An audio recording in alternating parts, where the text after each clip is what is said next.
Masjid ini ada pondasinya, ada tiangnya, ada dindingnya, ada atapnya, dan ada aksesorisnya. Begitu juga dengan hidup kita ini. Hidup kita ini sama seperti bangunan masjid. Yang pertama kali dibangun adalah pondasi. Kalau kebetulan tanahnya ini tanah gambut, tanahnya tanah yang tidak kuat, dia mesti ditanamkan tiang pancang. Karena kalau pondasi tidak kuat, dinding retak, atap roboh. Nauzubillah. Kenapa kubah beton bisa bertahan di atas? Karena tiang penyangganya kuat. Kenapa tiang penyangganya bisa kuat?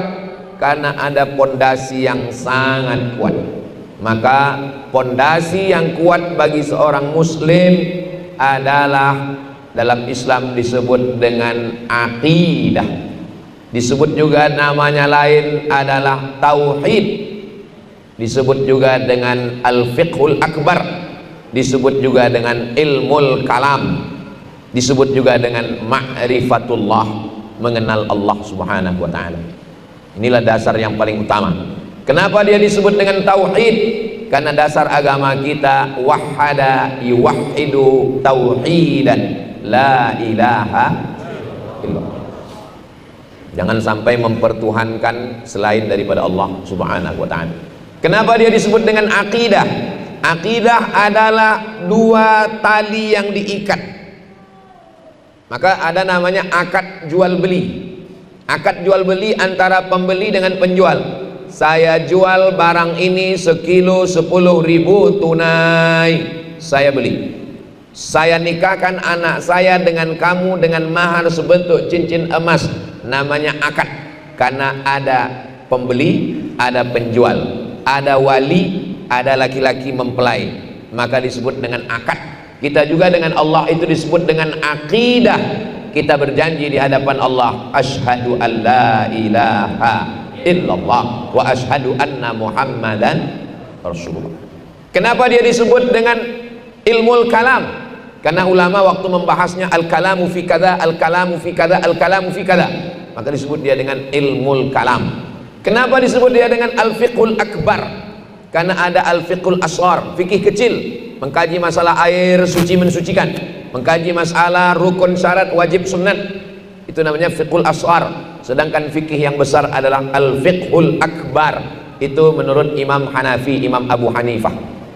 Jadi anak-anak bapak ibu yang belajar di Islamic Boarding School Jannatun Naim ini ditanamkan ke dalam hati dan pikiran mereka, pondasi dasar utama adalah aqidah ahli sunnah wal jamaah. Wujud qidam baqa mukhalafatu lil hawadisi qiyamuhu binafsihi wahdaniyah qudrat iradat ilmun hayat sama basar kalam. Sekarang ada aqidah khawarij, ada aqidah mu'tazilah, ada aqidah liberal, ada aqidah sekuler, ada aqidah ateis. Tidak bisa. Kalau zaman dulu buya-buya, ustadz-ustadz guru kita melarang di pondok pesantren, jangan ikut Syiah, jangan ikut Wahabi, jangan ikut Khawarij. Itu muridnya langsung takut. Zaman sekarang kalau ustadz ada mengatakan jangan ikut akidah Mu'tazilah, langsung dia cari di Google Mu'tazilah. Makanya sekarang tidak bisa kita larang orang, karena kalau makin kita larang itu berarti iklan gratis. Maka cara yang paling ampuh adalah mengajarkan akidah yang benar. Biasanya akidah referensi paling mendasar Aqidatul Awam, nama syarahnya Jala'ul Afham, penjelasannya ditulis oleh Sayyid Muhammad bin Alawi bin Abbas Al-Hasani Al-Maliki. Lalu kemudian yang agak tinggi sedikit biasanya di Sanawiyah Al-Husunul Hamidiyah. Biasanya kalau sudah di Aliyah Ad-Dasuqi ala Ummil Barahin. Kenapa sifatnya cuma 20? Sifat Allah itu kan banyak. Kenapa dibatasi cuma 20? Itu disusun oleh ulama mazhab Imam Abul Hasan Al-Ash'ari, karena dengan 20 itu sudah cukup untuk menseleksi apapun dan siapapun yang mau jadi Tuhan. Banyak sekarang mau jadi Tuhan. Sudah disurvei di dunia ini, jumlah Tuhan sekarang ada 2000. Saking banyaknya mau jadi Tuhan 2000. Bagaimana cara menseleksi santri baru? Penerimaan santri baru pesantren Islamic Boarding School Jannatun Naim. Mana ijazah SD, mana surat kesehatan, mana surat bisa baca Quran. Itu fit and proper test. Nah sekarang kalau ada orang ngaku saya Tuhan, gimana cara fit and proper testnya? Caranya itulah dia sifat 20. Misalnya ada orang mengatakan Nabi Isa itu Tuhan. Bagaimana cara menseleksinya? Cara menseleksinya pakai sifat 20. Sifat yang pertama, wujud, ada. Apakah Nabi Isa itu ada? Ada, berarti dia Tuhan. Wujud, pasal 1 lolos. Pasal yang kedua, qidam. Qidam artinya tidak ada awalnya. Apakah Nabi Isa itu ada awalnya? Ada, dia dilahirkan. Siapa yang melahirkan dia? Maryam. Berarti ada awalnya. Maka kalau ada awalnya bukan Tuhan. Wujud, qidam. Baqa. Baqa artinya ada akhirnya, berarti dia meninggal dunia. Maka kalau ada akhirnya bukan Tuhan. Kena 2 pasal, qidam, baqa. Yang ketiga, mukhalafatuhu lil hawadis. Dia tidak sama dengan makhluk. Apakah Nabi Isa itu sama dengan makhluk? Sama. Nabi Isa makan, Nabi Isa minum, Nabi Isa berjalan, berarti dia bukan Tuhan. Mukhalafatuhu lil hawadis. Ada artis di Jakarta, malam-malam dia bersemedi, pejam mata. Lalu katanya dia naik ke langit yang ke-7 dan dia ketemu dengan Tuhan hitam. Ketemu dengan Tuhan sedang duduk, warnanya hitam. Dia sedang pejamkan mata, ya hitam lah, orang gelap. Itulah kalau tidak mengaji sifat 20. Seandainya dia ngaji, langsung yang hitam itu terbantahkan. Kenapa? Mukhalafatuhu lil hawadis. Apapun yang menyerupai makhluk, maka dia bukan Tuhan. Ma khatara bi balik, apa yang terlintas di hati dan pikiranmu, fallahu laisa kadzalik, maka Allah bukan seperti itu. Pejamkan mata, nampak hitam, nampak merah, nampak petak, nampak bulan, nampak kerucut, nampak lonjong, bukan Tuhan.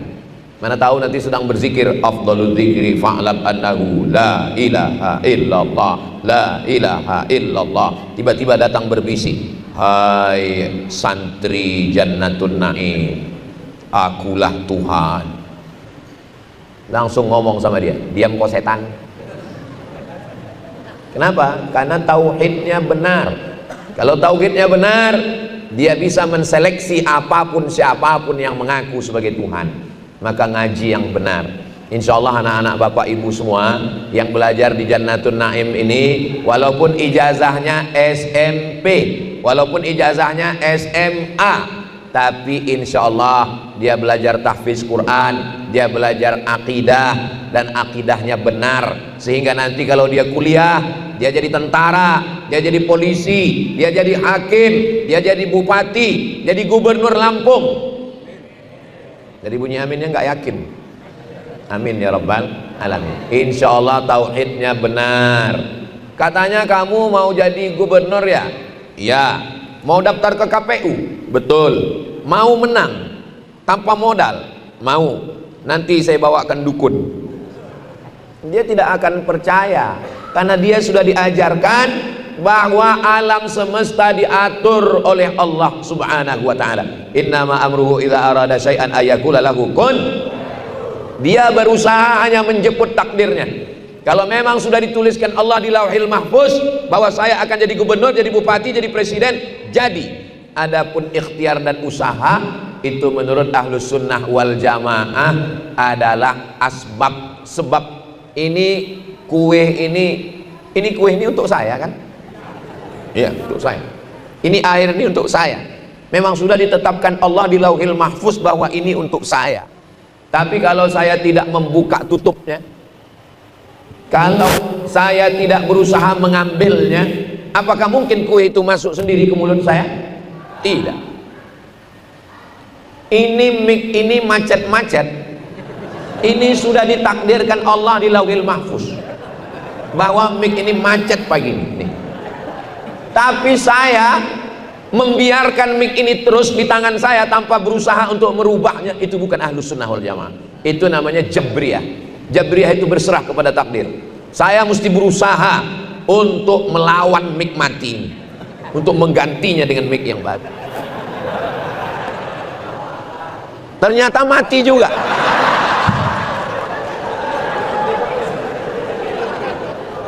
Itu bedanya Ahlus Sunnah wal Jamaah dengan Jabriyah. Jabriyah diambil dari kata jabr. Jabr artinya terpaksa. Manusia itu seperti wayang yang dimainkan oleh dalang. Jabriyah ini bahaya. Nanti orang tidak berusaha sama sekali. Selesai ngaji ditanya sama istri, "Mas, kamu nggak kerja hari ini?" Allah sudah menuliskan rezeki hari ini, nggak perlu berusaha. Ini Jabriyah. Sedangkan kita Ahlus Sunnah wal Jamaah ada namanya al-kasbu wal ikhtiar. Ada ikhtiar kita berusaha. Tapi kalau kita sudah berusaha optimal tidak juga dapat, berarti menurut ketentuan ketetapan Allah memang itulah sudah ditetapkan untuk kita hari ini. Rufi'atil aqlam, pena takdir sudah diangkat, wajaffatis suhub, kertas sudah kering. Ini banyak sekarang orang menyalah-nyalahkan Allah, menyalah-nyalahkan takdir, mengaku Ahlus Sunnah wal Jamaah padahal sebenarnya ahlul bid'ah wad dhalalah, karena terjebak dalam Jabriyah. Ini pondok masjid besar, ini memang ketetapan Allah, tapi ada usaha dari manusia. Allah kasih telinga, dengar. Allah kasih mata, lihat. Allah kasih hati, renungkan. Allah kasih akal, fikirkan. Hidup ini terbagi dua. Ada yang kita bisa memilih, ada yang kita nggak bisa memilih. Contoh yang bisa memilih antara minum di botol atau minum di gelas. Saya mau minum di botol atau minum di gelas, bisa milih atau tidak? Bisa. Kalau saya minum di gelas bisa, saya minum di botol juga bisa. Antara saya mau kue yang coklat atau yang hijau, bisa saya milih? Bisa. Kalau saya mau saya ambil hijau, kalau saya mau saya ambil coklat. Tapi ada perkara yang saya nggak bisa memilih. Saya terlahir sebagai orang Melayu Sumatera, bisa memilih? Nggak bisa. Apakah bisa saya milih lalu saya komplain, kenapa saya tidak menjadi orang Belanda yang matanya biru, kulitnya putih, rambutnya pirang? Ini bukan pilihan. Maka kita tidak boleh mengejek orang karena sukunya. Gak boleh ngejek orang karena sukunya. Kenapa? Karena suku tidak bisa memilih. Suku adalah dipilihkan oleh Allah Subhanahu wa ta'ala. Mau belajar serius, naik kelas, malas-malasan, tidur-tiduran, tinggal kelas, itu pilihan atau keterpaksaan? Pilihan. Tidur di kelas, tidur, sholat pun tidur, sujud terakhir nggak bangun-bangun, tinggal kelas. Lalu kemudian Pak Dasril komplain, guru komplain, wali murid komplain, kenapa kamu tinggal kelas? Ini sudah ketetapan Allah. Dua kali kamu salah. Yang pertama, kamu malas. Yang kedua, kamu menyandarkan kemalasanmu kepada Allah Subhanahu wa ta'ala. Ini orang yang model berpikir begini sejak zaman Umar bin Khattab sudah ada.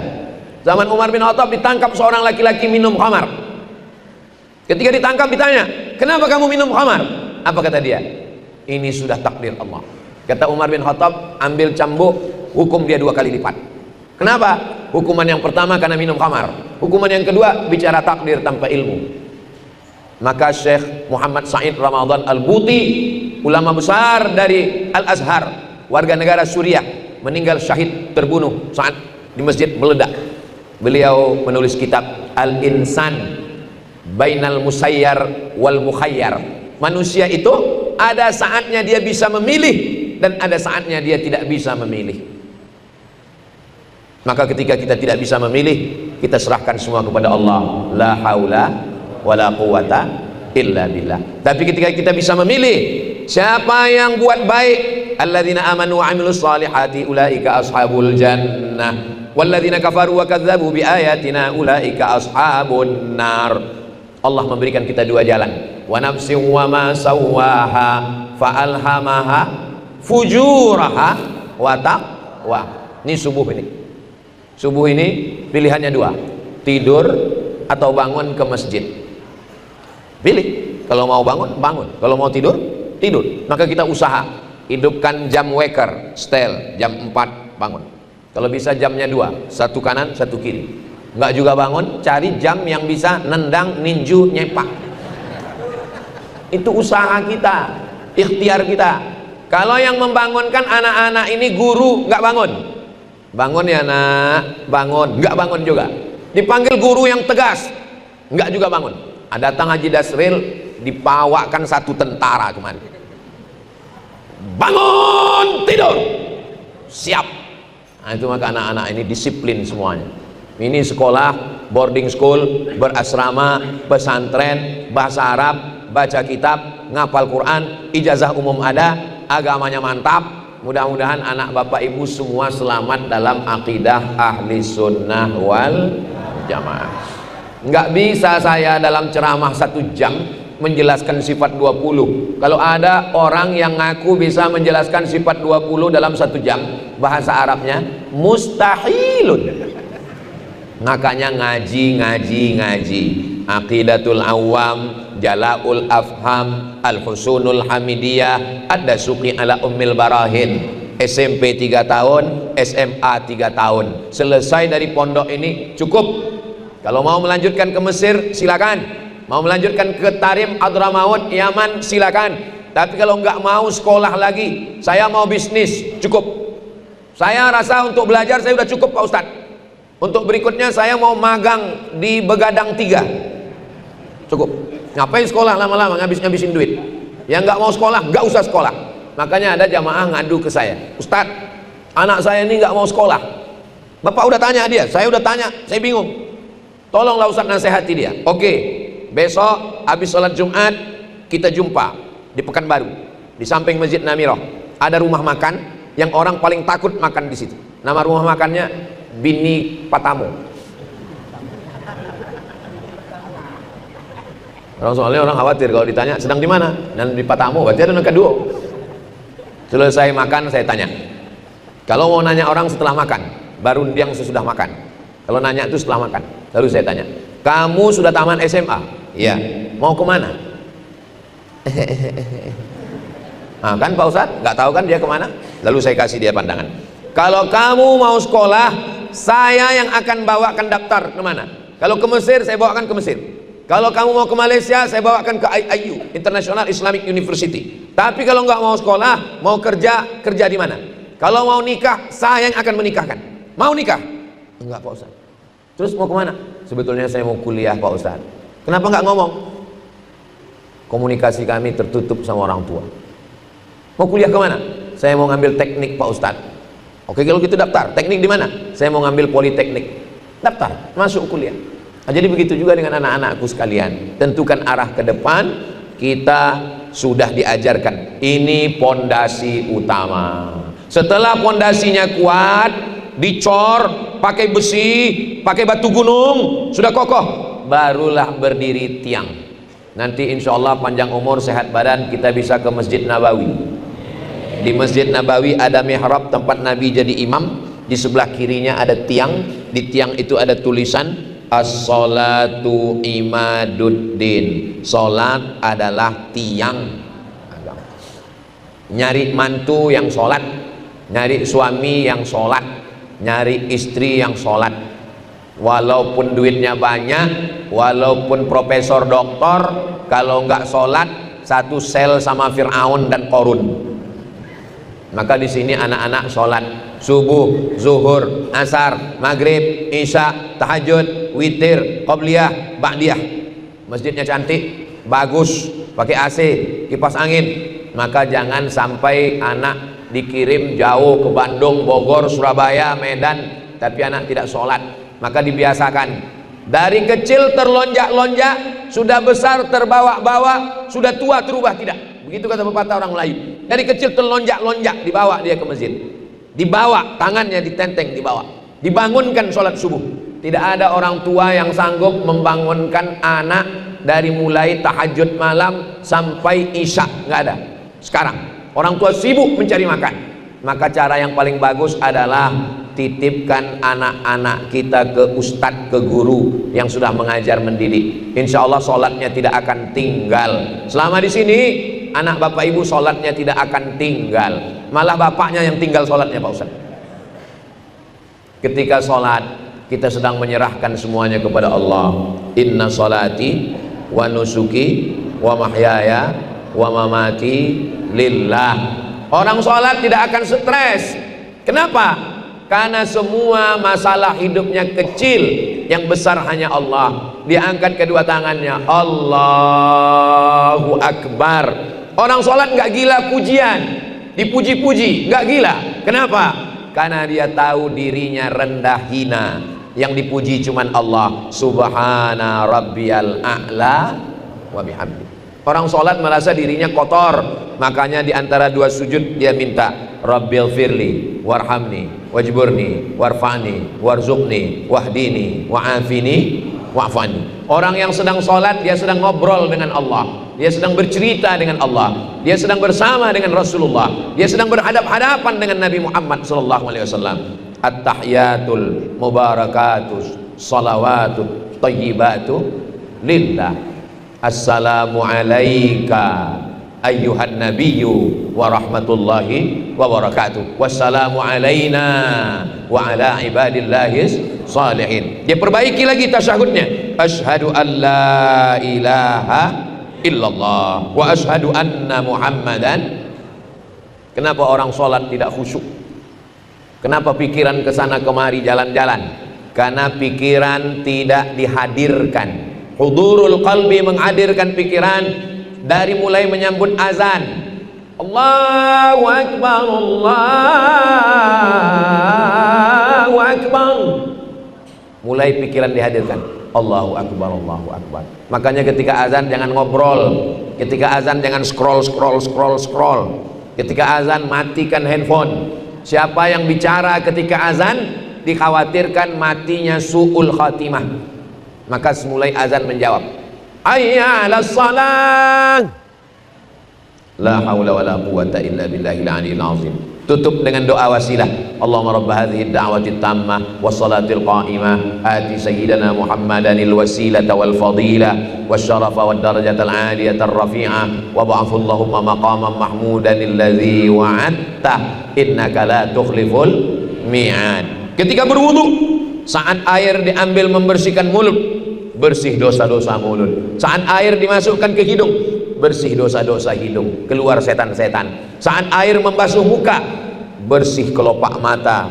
Ketika air membasuh tangan, bersih dosa-dosa tangan. Ketika air mengusap kepala, bersih dosa-dosa otak, lintasan-lintasan pikiran. Ketika air menyapu telinga, keluar dosa-dosa dari lubang telinga. Ketika air disiramkan ke kaki, keluar dosa-dosa dari celah-celah kuku-kuku kaki. Setelah itu dia minta kepada Allah, asyhadu an la ilaha illallah la syarikalah wa asyhadu anna sayyidana Muhammadan abduhu wa rasuluh. Allahumma ja'alni minan tawwabin waj'alni minal mutatahhirin waj'alni min ibadikas. Begitulah kita diajarkan dalam sholat. Kata Syekh Ali Jum'ah, salah satu sebab kenapa sholat tidak khusyuk karena tidak diatur nafas. Makanya dalam membaca Quran gak boleh nyambung nafas, ada waqaf wal ibtida. Jadi Fatihah itu 7 nafas. Bismillahirrahmanirrahim, alhamdulillahi rabbil alamin, arrahmanirrahim, maliki yaumiddin. Saya Pak Ustadz bisa Fatihah 1 nafas, bagus. Bismillahirrahmanirrahim, alhamdulillahi rabbil alamin, arrahmanirrahim, maliki yaumiddin, iyyaka na'budu wa iyyaka nasta'in, ihdinas siratal mustaqim, siratal ladzina an'amta 'alaihim ghairil maghdubi 'alaihim waladdallin, amin. Ayatnya mau dipotong-potong bisa, yang penting dibaca mulut bergerak. Datang sahabat Nabi namanya Khabbab. Datang sahabat Nabi namanya Khabbab. Wahai, apakah Nabi itu ketika sholat membaca atau tidak? Kata Khabbab, Nabi itu ketika sholat mulutnya membaca, mulutnya bergerak. Bismillahirrahmanirrahim, alhamdulillahirabbil alamin. Dari mana kamu tahu, wahai Khabbab? Dari mana kamu tahu bahwa Nabi? Gantikan baterai. Dari mana kamu tahu bahwa Nabi itu waktu sholat mulutnya bergerak? Kata Khabbab menjawab, bittirabi lihyati, karena saya melihat jenggotnya bergoyang. Kenapa jenggotnya bergoyang? Karena rahangnya bergerak. Kalau rahang bergerak, jenggot bergoyang, itu berarti dibaca. Jadi salah satunya kata Syekh Ali Jum'ah, bukan kata saya. Mulut bergerak, mulut membaca, nafas diatur. Kalau dari mulai azan pikiran kemana-mana, mulut tidak bergerak, nafas tidak diatur, dan tidak kedengaran apa yang dibaca. Walaupun zuhur dan asar, paling tidak kita sendiri mendengar bacaan kita, namanya hamsah. Allahu akbar kabira walhamdulillahi katsira. Telinga mendengar. Berarti waktu sudah habis. Itu namanya syuruq. Waktu matahari terbit namanya syuruq. Ini matahari. Matahari itu bulat kan? Jadi waktu matahari terbit, ini syuruq. Ketika sedang syuruq ini datang setan menghampiri. Waktu matahari terbit, datang setan menghampiri. Ini sedang matahari terbit, datang setan menghampiri. Maka namanya matahari terbit ini, nama waktunya qarnai syaitan, dua tanduk setan. Ini dua tanduk setan. Jadi kalau ada orang yang bilang ke kamu, hai bro, itu maksudnya hai setan. Namanya qarnai syaitan. Tidak boleh sholat ketika matahari terbit, tidak boleh sholat ketika matahari tergelincir, tidak boleh sholat ketika matahari tenggelam. Karena ketiga waktu itu adalah saat matahari dihampiri oleh setan, nama waktunya qarnai syaitan. Lewatkan. Berapa lama? Qaidaram'in, ketika matahari setinggi tombak. Jadi kalau ini tombak, ini matahari terbit, lewatkan setinggi tombak. Ini matahari naik setinggi tombak, baru boleh sholat. Setelah diukur menurut ilmu astronomi, setinggi tombak itu 12 menit. Jadi kalau matahari terbit jam 6, jam 6.12 kita sudah bisa sholat, namanya sholat sunat isyraq. Apa bedanya dengan duha? Kalau sholatnya di rumah, mau berangkat ke kantor jam 6.30, namanya duha. Usolli sunnatad duha rakaataini lillahi ta'ala. Jangan sholat di kantor, kerja di kantor camat, melayani orang ngurus KTP, ngurus orang wajib, melayani masyarakat wajib. Sholat duha sunnat. Gara-gara sholat duha orang ngantri 1 jam, duitnya haram. Makan gaji, makan pajak, makan duit negara, makan duit rakyat, tapi menyia-nyiakan masyarakat. Tolong kirimkan videonya ke pegawai kantor camat. Sholat sunat di rumah, habis sholat duha baru berangkat kerja. Bismillahi tawakkaltu 'alallah, la haula wala quwata illa billah. Tapi kalau cukup 3 syarat. Sholat subuhnya di masjid, habis sholat subuh zikir atau dengar ceramah. Pas jam 6.12, ini jamnya bisa berubah, bisa jam 6.12, bisa jam 6.30, tergantung bunyinya berapa. Pas bunyi terbit matahari, pas bunyi terbit matahari, pas bunyi terbit matahari. Lalu orang narik kesimpulan matahari terbit karena bunyi. Orang selalu mengambil kesimpulan yang salah. Ketika bunyi terbit matahari, bunyi terbit matahari. Disangka orang kalau sudah bunyi terbit matahari, sampai suatu hari enggak bunyi, matahari tetap terbit. Kenapa? Karena matahari terbit enggak nunggu dia bunyi. Ini malah mati karena habis baterai. Saya usaha, saya dapat duit. Saya dapat usaha, saya dapat duit. Saya tanam sawit, saya dapat duit. Saya ternak, saya dapat. Disangkanya karena usahanya itulah dia dapat. Tidak. Kalau Allah mau, tidak ada pun dapat. Tapi jangan bersandar kepada hukum alam, karena bisa Allah keluar menyebabkan manusia ini mendapat sesuatu di luar hukum alam. Hukum alamnya api itu panas, tapi kalau Allah keluarkan dari hukum alam, ya naru kuni bardan wasalaman ala Ibrahim. Doa yang selalu dibaca orang mau pergi ke Makkah. Alhamdulillah Pak Ustadz, saya selama di Makkah itu nggak pernah terasa panas gara-gara doa yang Ustadz kasih, ya naru kuni bardan wasalaman ala Ibrahim. Pas ditanya kawannya yang satu hotel, pantasan nggak pernah panas, nggak pernah ke masjid, di hotel terus.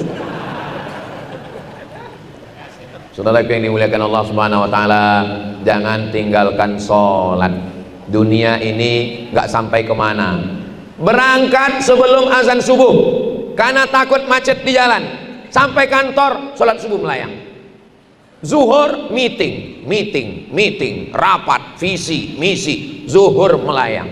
Sampai akhirnya sholat zuhur jam 3. Masuk ke masjid mau sholat zuhur, kata orang, Pak, azan asar belum azan, ini zuhur. Wudhu zuhur nyambung ke asar. Yang lebih parah lagi, zuhur melayang, asar melayang. Keluar dari kantor jam 5, berangkat macet maghrib pun melayang. Sampai di rumah isya, udah nggak lagi mampu tidur. Berhari-hari, berminggu-minggu, berbulan-bulan, akhirnya mati dalam keadaan tidak sholat. Masalakakum fi saqar, kenapa kamu masuk neraka saqar? Ada satu neraka khusus namanya saqar. Apa jawab mereka? Lam naku minal musallin, karena kami tidak sholat. Maka betulkan, ini adalah tiang-tiangnya. Nggak ada gunanya masjid ini kalau tidak ada tiang. Tapi tolong masjid ini diramaikan, dan insya Allah masjid ini ramai karena banyak santri. Saya khawatir kalau masjid banyak tiang, di beberapa masjid kalau nggak ada santri lebih banyak tiang daripada orang. Tapi insya Allah masjid ini dijaga Allah Subhanahu wa taala, santri akan terus berdatangan insya Allah. Pondasinya sudah, tiangnya sudah, lalu dindingnya mana? As-siyamu junnah, puasa itu adalah tameng. Angin puting beliung dari samping nggak akan masuk. Kenapa? Karena ada tameng. As-siyamu junnah, puasa itu tamengnya. Maka ketika ada orang yang belum menikah karena belum mampu, kata Nabi, man istata'a minkumul ba'ah falyatazawwaj. Siapa di antara kamu yang sudah mampu untuk menikah, falyatazawwaj, menikahlah. Faman lam yastati', siapa yang tidak sanggup menikah, ini obatnya, ini tamengnya, fa'alaihi bisawm, banyak-banyak puasa, karena puasa itu melindungi dia. Anak-anakku sekalian, nanti kalian tamat pondok dapat beasiswa ke Amerika, amin. Dapat beasiswa ke Kanada, McGill University, amin. Di sana banyak orang pakai baju belum selesai dijahit. Bagaimana cara tamengnya? Tamengnya adalah puasa. Dengan puasa kalian menundukkan pandangan. Dengan puasa libido seksual turun. Dengan puasa hati kalian tunduk. Dengan puasa kalian takut kepada Allah. Makanya ujung daripada ayat puasa itu, ya ayyuhalladzina amanu kutiba alaikumus shiyamu kama kutiba alal ladzina min qablikum la'allakum tattaqun. Makanya puasa, tameng. Ibu-ibu kalau sudah puasa, mulutnya insya Allah tertutup tameng, tidak lagi membicarakan aib orang lain. Bu, kabarnya anak si anu, suami si anu, tetangga si anu, si anu. Saya sedang puasa. Nanti kita lanjutkan habis buka puasa. Kenapa? Karena sedang puasa itu dia ada tamengnya. Junnah artinya perisai. Orang kalau perang dia mesti pakai perisai. Perisai yang diletakkan di tangan supaya jangan sampai kena tombak. Supaya jangan sampai kena jantungnya. Orang kalau perang dia pakai hirbah. Orang kalau perang dia pakai baju besi supaya jantungnya jangan sampai kena tombak. Karena kalau jantung sudah kena tombak mati. Kalau luka di telinga hilang, telinga masih hidup. Tapi kalau sudah jantung kena tombak, maka tidak ada yang bisa menolong kecuali Allah Subhanahu wa taala. Jadi perisainya adalah puasa. Bulan Syawal puasa 6 hari. Bulan Zulqa'dah, Zulhijjah, Muharram puasa bulan haram. Bulan Safar 13, 14, 15. Sanggup lebih banyak Senin, Kamis, Senin, Kamis, Senin, Kamis, Senin, Kamis. Sanggup lebih banyak 1, 3, 5, 7, 9, 11, 13, 15, 17, 19, 21, 23, 25, 27, 29, 15 hari. Puasa Nabi Daud namanya. Puasa sehari, makan sehari. Ustaz, boleh saya nanya? Boleh. Kalau suami saya itu sholat sehari, enggak sholat sehari, itu enggak ada hubungan sama Nabi Daud. Nabi Daud sholatnya malam, tahajud, sebelum syariat Nabi Muhammad SAW. Sedangkan puasanya Sayyidatuna Aisyah puasa dahar, puasa sepanjang tahun setelah Nabi meninggal. Bapak sudah tua, tidak kerja, anak tak ada, sebatang kara, mau ibadah, boleh puasa tiap hari. Tapi bapak-bapak yang masih aktif bekerja nggak boleh puasa tiap hari karena mengganggu mencari nafkah, badannya lemah.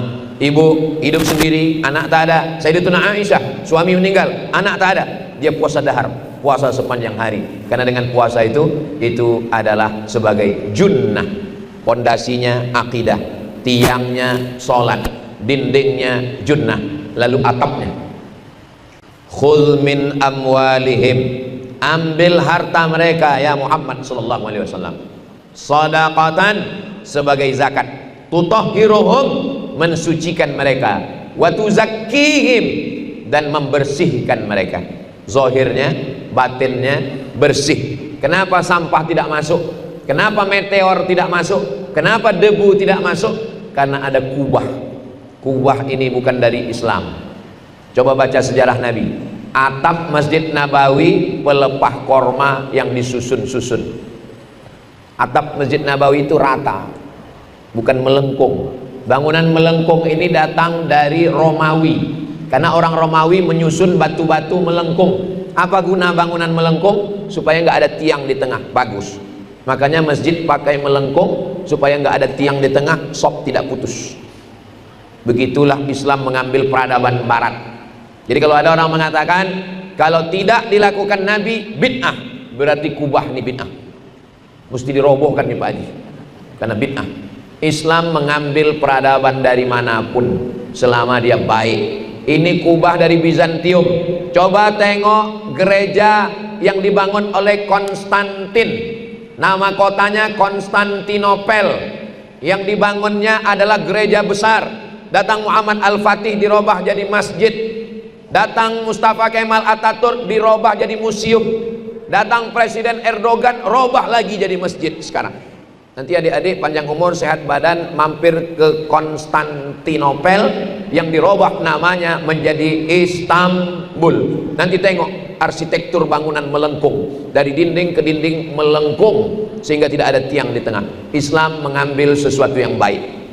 Walaupun tidak dibuat orang Islam, kalau baik boleh diambil. Termasuk mikrofon ini yang buat bukan orang Islam. Kenapa boleh dipakai? Karena baik dan tidak terkait masalah ibadah. Ini buatan bukan orang Islam. Power on off. Kalau orang Islam yang buat ini tertulis al-hayah wal maut. Sepeda motor, mobil. Makanya banyak yang komen-komen di Instagram saya itu, yang followernya 9 juta itu. Maksudnya yang belum follow. Somad, kau pakai moge, itu punya orang kafir. Kau pakai mobil off-road, itu punya orang kafir. Katanya kau orang Islam. Kalau kafir, kafir aja. Udah kafir, bodoh lagi. Orang Islam itu tidak dilarang menggunakan produk non-muslim karena tidak terkait dengan ibadah. Wala ana abidum ma'abattum wala antum abiduna ma'abud lakum dinukum. Lantainya, pondasinya, akidahnya sudah, tiangnya sudah, dindingnya sudah, atapnya sudah. Sempurnakah bangunan? Belum. Apalagi itu? Berarti matahari 2 kali terbit. Yang pertama tadi syuruk, terbit matahari. Yang kedua itu sudah habis 2 waktu tanduk setan, sudah boleh melaksanakan sholat sunat isyraq. Inilah jam yang bagus. Mana jamnya Pak Haji? Ini saya sarankan masjid-masjid tolong datang ke masjid pesantren Islamic Boarding School Jannatul Naim untuk meniru masjid ini, karena di banyak masjid orang sudah sholat sunat langsung ketika terbit matahari. Di sini dibuat 2 kali, satu terbit matahari, satu lagi setelah lewatnya qarnain syaitan, sehingga masyarakat terjaga, terpelihara ibadahnya. Pondasinya sudah, tiangnya sudah, dindingnya sudah, atapnya sudah. Tapi kalau masjid ini gelap, tidak nampak mana orang mana tiang. Bayangkan kalau tausiah dalam keadaan gelap. Saya pun macam ceramah di depan hantu. Maka Nabi berdoa, Allahumma ja'al fi qalbi nura, wa fi sam'i nura, wa fi basari nura, wa an yamini nura, wa an yasari nura, wa min amami nura, wa min khalfi nura, wa min fawqi nura, wa min tahti nura, waj'al li nura. Dalam riwayat lain, waj'alni nura. Cahaya yang terang itu adalah zikir. Orang yang zikirnya kuat, terang cahayanya. Orang yang zikirnya slow, 5 watt.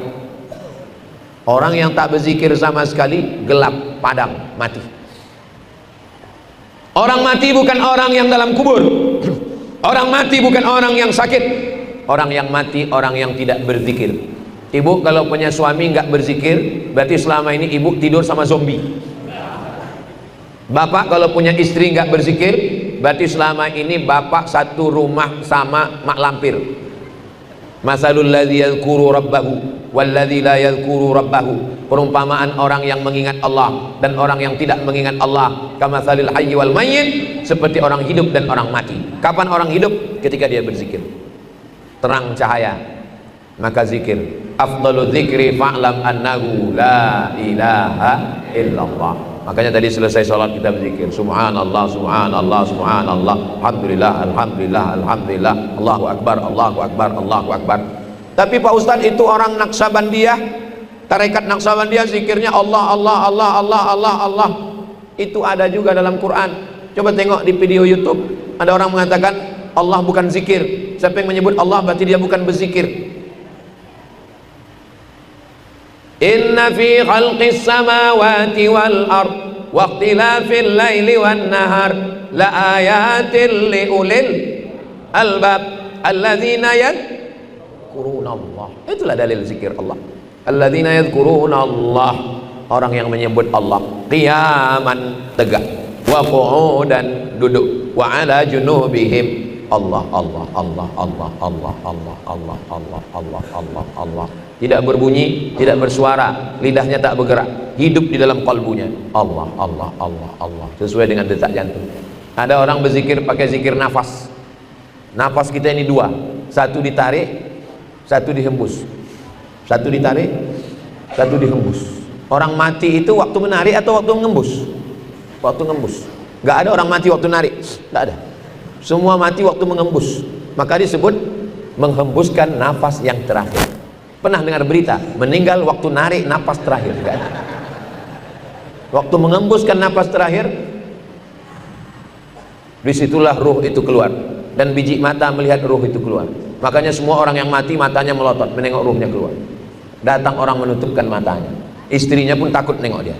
Yang menutupkan matanya ulama, yang dulu dia ejek, yang dulu dia olok. Maka kata Syekh Najmuddin Al-Qurdi, cicitnya Syekh Amin Al-Qurdi yang menulis Tanwirul Qulub, kata dia, kami Ustadz Somad tidak lagi zikir pakai tasbih. Saya tengok mereka nggak pakai tasbih, rupanya berzikirnya pakai nafas. Ditarik Allah, dihembus Allah, Allah, Allah, Allah, Allah, tapi nggak berbunyi, nggak bersuara.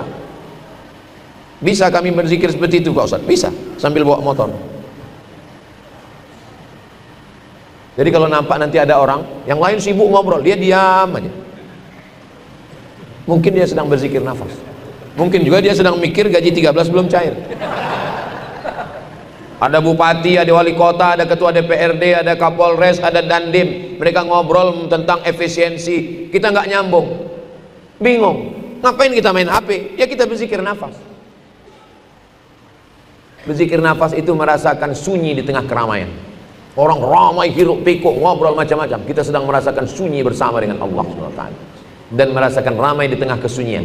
Kita waktu sedang sendiri, tapi kita tetap sedang berada bersama dengan Allah Subhanahu wa Ta'ala. Itu namanya tariqah. Tariqah artinya metode. Metode artinya cara. Kalau Syekh Abdul Qadir Al-Jilani, metodenya tidak khafi, tidak sembunyi, tapi jahar. La ilaha illallah, la ilaha illallah. Samaniyah, Syekh Muhammad bin Abdul Karim Samman juga begitu. Makanya ada orang yang zikirnya jahar, la ilaha illallah, tapi ada orang yang zikirnya sir. Yang zikir jahar jangan mengejek zikir sir, yang sir jangan mengejek zikir jahar. Sudah tahu kawan sebelah tentang sir, adik-adik zikir la ilaha illallah. Ya, dia sedang menikmati sir. Yang sedang menunduk, mungkin dia sedang sir.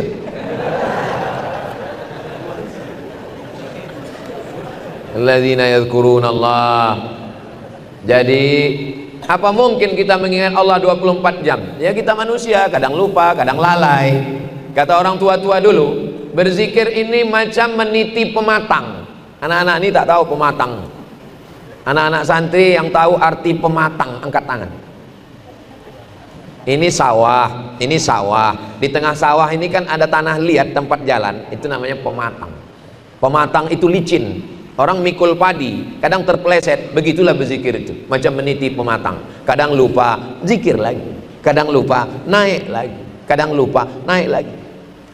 Jangan sampai udah lupa masuk ke sawah, pergi nanggu ikan. Macam bawa motor juga. Kadang lupa, fokus lagi. Kadang lelai, fokus lagi. Kadang ngantuk, fokus. Jangan sampai ngantuk dipeturunkan naik ke trotoar, masuk ke parit. Makanya orang kalau dia punya metode berzikir, kalaupun dia lupa cepat dia ingat. Cepat dia ingat. Kenapa? Ditalkinkan guru ke telinganya. Afdalul dzikri fa'lam annahu la ilaha illallah. Naqsh. Naqsh artinya mencetak. Dicetakkan zikir itu ke dalam kalbu. Azab bukan sakit, azab bukan miskin. Azab adalah ketika hati lalai. Makanya azab yang pertama, anak-anak santri hafal semua ayatnya. Khatamallahu ala qulubi. Hati kena kunci, nggak bisa berzikir. Kalau sudah hati lupa, wa ala sam'ihim wa ala absarihim. Hati terkunci, telinga tersumbat, mata tertutup, azab. Summum bukmun umyun. Peka, tuli, bisu, buta. La yaqilun, nggak bisa berpikir. La yafqahun, nggak paham. La yubsirun, nggak bisa menengok. La yarji'un, tidak bisa kembali ke jalan kebenaran. Tapi berzikir mesti berguru. Man la syaikha lahu fasyaitanu syaikhuhu. Siapa yang tidak berguru, setanlah gurunya. Berguru. Ada ulamanya namanya Imam Bahauddin Naqsyabandi, maka nama tariqatnya Naqsyabandiyah.